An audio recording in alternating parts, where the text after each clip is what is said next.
Matt Muchagrosso here, creator of Xenoplicity and the queue system it runs on. Let's talk about dungeons. When you're talking about making a dungeon, first things first, you need to know what the theme and the description of the dungeon is. You need to know what kind of dungeon this is going to be. Take the time to flesh this out. Is it an actual dungeon? Is it a ruined city? Is it a derelict starship that's floating through space? Is it just an enchanted forest that once you go in it, you can't just leave the area. You have to find a way out, right? Now, the thing about a dungeon is a dungeon can be anything that you can imagine where egress is limited. It's a series of connected areas that you're kind of trapped in until you can find an exit, right? And it's going to have things like traps. It's going to have things like obstacles. It's going to have others, meaning like NPCs of some kind.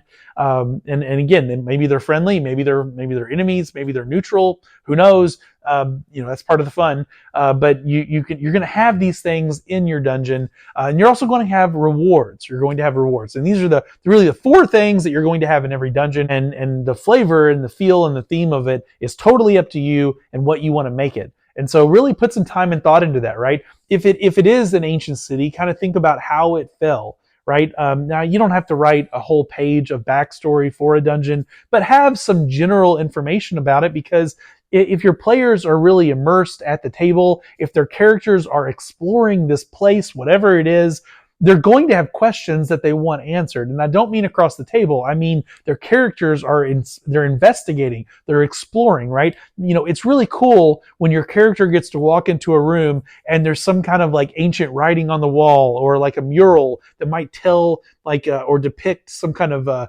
great uprising, or some kind of some kind of event that happened a long time ago and it led to the fall of the city. It's cool that they can find those things in the game as they explore, as they go room to room. If it's a starship, maybe they find audio logs, in various rooms of kind of like telling what happened or what was going on. But be careful with this. Don't do crazy long lore dumps and think that that's cool. It's not. Right. So the best way that I have found to do it is to do it in a way where it can be either looked at as the player wishes, or if it's done through like verbal, it needs to be done super quick and super efficient. I've seen two ways that this is done over my time playing in the hobby that have worked extremely well. One is to make little audio recordings on your phone that take 60 seconds or less. If it goes longer than a minute, you're doing it wrong, okay? But you can do little sound effects, and you can make little audio recordings of like little clips of whatever the fiction is, and you can play that when the player character comes across someone that has like an audio log that can be played. You can just hit play and let everybody listen to it at the table. And so the player characters get to internalize what they heard, right? And maybe, it's unclear. Maybe it's muffled. Maybe something they say could be interpreted different ways. And then you've got engagement at the table as everyone's arguing about what does it mean? What does this say? Yada, yada, yada. The other way that you can do this in more of a fantasy setting is going to be with like having a letter, or some kind of note that you have wrote out or typed out and printed out, or tore out of a notebook, and you give it to the player characters, you give it to the players, and have them read it for themselves. Okay. Now just be cautious if you're going to do something like that you write in a way that is legible, or use font that is legible. If it's too squirrely, unless that's the intention. If the intention is that it's difficult to read on purpose, and that that's part of the challenge, is maybe you can't get all the words right, or maybe you skip some of the words and you don't actually write out full sentences, and you can attribute that to holes in the page, or parts of it being ripped or torn, whatever. But you can give a letter or a note, like a player handout. You can give that to the player and have their characters find that in the fiction, right? Find that in the game. And then again, you've got people like huddled around the table. They're looking at this note, and they're talking about what it means and how they could interpret it. These are really good ways of giving information to the players without you doing a lore dump about it. And so I encourage you to kind of do things like that, as opposed to you as the game master just going on and on and on and talking about things that the players should not know, because their characters would not be able to get that lore dump in the fiction. if that makes sense. Okay, so that's something to consider. But once you have that figured out, okay, once you know the history of the dungeon, you know, like the theme of the dungeon, what's going to look like, how you're going to narrate it, right? Then it's on to the next step, which is going to be to create a list of others that are going to be found in the dungeon, right? This is a list, a table that you're going to make that's going to determine what kind of creatures or what kind of people are going to be found in that dungeon, right? And you can make this list as long or as short as you want it to be. I recommend doing somewhere between 8 and 12 on a list, but you can do more if you really want. If you really want that many options, but you make a list, right? And you're going to write the creature type or the person type, and you're going to write the die size for how many of that NPC you want to encounter. Okay, so maybe if I want there to be undead, I might say, okay, skeletons, and there's D6 of them, or zombies and there's D20 of them, right? And so if I roll that, then there's anywhere from 1 to 20 zombies that are in that chamber or in that room, and I'll roll that in the moment, and that's what I'm gonna narrate as what they come across. And so you make this list of NPCs, and then when you have a random encounter and it involves coming across NPCs, then you'll roll on this table for that. Or as you make the dungeon and you have rooms where NPCs are going to be found, right? Then you're going to roll on that table for what type of NPC is found, and then you can roll accordingly for how many of that NPC is found in that area. This is what I recommend you do. And if you're playing Xenoplicity, we tell you to do this as part of building a dungeon. And this is part of also just having something set up for random encounters, right? Because you can use this tool even if you're not in a dungeon, even if you're just in a region or an area of a setting, right? If you're in the mountains, there's going to be a list of monsters or creatures or people that you might run across that's going to be different from if you're on a beach or if you're in fields, if you're in plains, right? So use like the land and the setting and the scenery to dictate what kind of creatures you might be coming across. Make sure it makes narrative sense for the area that you find yourself in. And you make this list however long you want it to be, and then you can roll on it as needed in the game, right? So you have your others list, okay? The final list you need to have, that I recommend you have, is rumors, all right? And so once you have this dungeon put together, take a second to think what kind of rumors might be told about this dungeon or about this area, about its history. And what you want to do is you want some of these to be true and you want some of these to be false. And that way, when a character comes across a rumor, they can roll on this table and you can give them some information. And maybe it's accurate or maybe it's completely made up and it's just an old wives' tale and has nothing to do with what's actually happening in this dungeon. But maybe that's just what people think or that's what people believe about this area, even if there's no truth to it, right? Not all rumors are true. And so, if there are undead in your dungeon, then one of the rumors might be that, the undead haunt this land, or the halls are filled with undead, and that maybe that's true, right? Or maybe you say something like the spirits of the dead haunt the area, right? And so then someone might be thinking from that, well, maybe there's ghosts or wraiths there, but maybe there's not. Maybe it's just zombies that are in the hallway of the dungeon. So it's like a partial truth. It's undead, so that counts as spirits of the dead, in a loose interpretation. So you could do something like that. Maybe one of the rumors is that that there's some bandits that live in that dungeon, or that have kind of taken up a residence or an encampment around it in that area.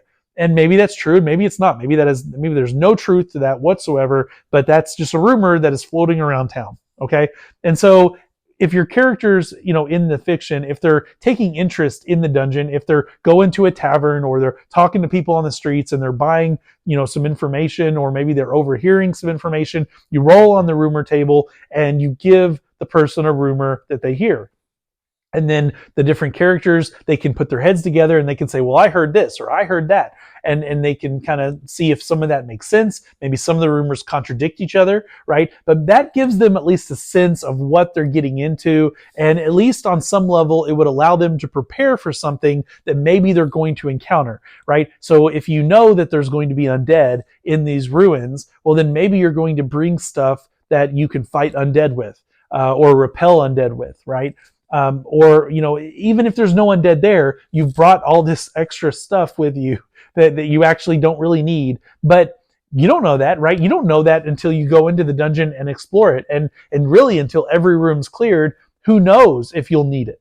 And so this is one of those things where, players can really get wrapped up and they can really kind of like dive into the fiction and really be immersed by, wanting to prepare and wanting to fill their bags with things that they're really going to need. Rumors are a great way to make the fiction feel real, because that's what we have in real life. Like, this is how urban legends start, and you want urban legends to be in your game, right? It's just one of those things that makes it feel like people really live in this world. And this is good. This is healthy. This is what you want at your table. This is the kind of thing you want to foster. And so make sure to do that for your dungeon, because dungeons should be creepy. They should be mysterious. You want people to be scared of this place. You want people to be fearful of it and to talk about it and to kind of sow little rumors and gossips about it.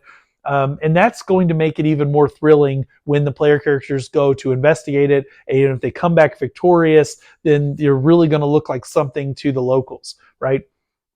And so you have your others table, you have your rumors table, and then you just need to build your dungeon. You need to make your dungeon. There's a lot of people online that talk about like the 5-room dungeon, and you're going to make each room, kind of its own little thing. I think that's a bunch of nonsense. I don't like that. It really robs a dungeon of what a dungeon should be, and that's mysterious and different. If your players know that you're using the 5-dungeon technique, well then they know, just process of elimination, what's going to come next. Or what's likely to come next, because each room is something different, and it's 5 rooms, and then you're done. And even if you make it bigger than that, and you're going to repeat some of them, I find it, I don't like it. It puts a bad taste in my mouth. I don't like the idea behind that.